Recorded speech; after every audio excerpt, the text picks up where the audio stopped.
PCOS ചില സ്ത്രീകളിൽ heavy ആയിട്ടുള്ള ബ്ലീഡിങ് ഉണ്ടാക്കുന്നുണ്ട്. അതായത് പീരീഡ്സ് വന്നു കഴിഞ്ഞാൽ നിൽക്കാത്തൊരു ബ്ലീഡിങ്.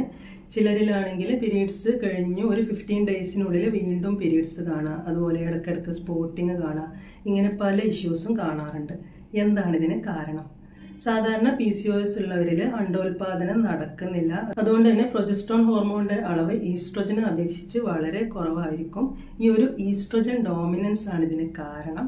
എങ്ങനെയാണെന്നല്ലേ, സപ്പോസ് ഇത് നിങ്ങളുടെ യൂട്രസ് ആണെന്ന് വിചാരിക്കുക. സോ ഇതിന്റെ ഉൾഭാഗം, ഇന്നർ ലൈനിങ്ങിനെ പറയുന്ന പേരാണ് എൻഡോമെട്രിയം.